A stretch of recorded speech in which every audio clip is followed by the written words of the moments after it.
ከደቡብ ሬዲዮና ቴሌቪዥን ድርጅት ጋር ቆይታ ያደረጉት የደኢህዴን ሊቀመንበር ወይዘሮ ሙፈሪያት ካሚል በአሁኑ ወቅት በሀገር አቀፍ ደረጃ እየታየ ያለው ለውጥ ህብረተሰባዊ መሰረት የያዘ መሆኑን ገልጸው ይህንን የለውጥ ሂደት ተከትሎ የመጣው የወጣቱ መነሳሳት አዎንታዊ በሆነ መልኩ መወሰድ እንዳለበትም ተናግረዋል። አመራሩ ወጣቱን በማቅረብ መንገድ ማሳየትና ችግሮችን ተረድቶ ለመፍታት መስራት ይኖርበታልም ብለዋል። የወጣቱ በዚህ ደረጃ መነሳሳት አዎንታዊ በሆነ መንገድ ነው መታየት ያለበት። ወጣቱ ውስጥ ያለ እምቅ የለውጥ ፍላጎት አለ። ይሄ የለውጥ ፍላጎት የሚገፋው እንቅስቃሴ መሆኑን ተገንዝቦ በአግባቡ መግራት ነው የሚያስፈልገው፣ መግፋት አይደለም የሚያስፈልገው። በአግባቡ መግራት ላይ ያለ ጉድለት አለ። ይሄ መታረም አለበት። ግልጽነት መፈጠር አለበት። መስመር መንገዱን ማሳየት ያስፈልጋል። ወጣቱም ራሱን አዎንታዊ በሆነ መንገድ ሚናውን ለመጫወት ራሱን ማዘጋጀት ይኖርበታል። የህግ የበላይነት መረጋገጥ አለበት። ህግ አክብሮ መሄድ ይጠይቃል። በዚህ በኩል ተወያይቶ ተግባብቶ መሄድ ይቻላል። ክፍተት ያለው መራራቅ አለ።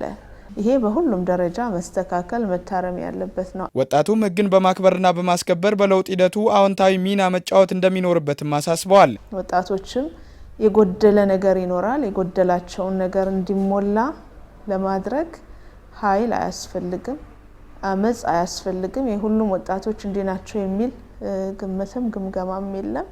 አልፎ አልፎ የሚታዩ ነገሮች አሉ። እነዚህን ተመካክሮ አርሞ መሄድ ያስፈልጋል።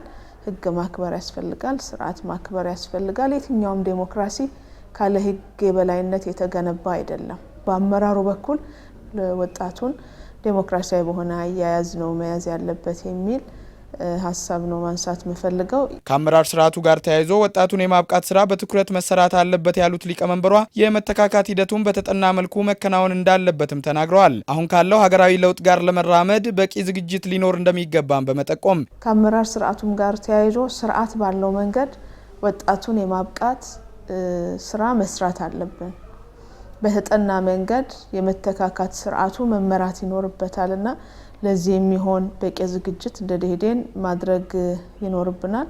በአስተሳሰብም በአሰራርም ኢንክሉዲንግ በአደረጃጀታችንም ይሄንን የሚመጥን ሁኔታ ሊኖረን ይገባል ብዬ አስባለሁና ይሄ ምንድነው ምን ይመስላል የሚል በደንብ ነው መመለስ ያለብን። በዝርዝር ፈትሸን በደንብ ነው መመለስ ያለብን። የአመራር ግንባታ አቅጣጫው ይህን ታሳቢ ያደረገ መሆን ይኖርበታል የሚል ሀሳብ ነው ያለኝ።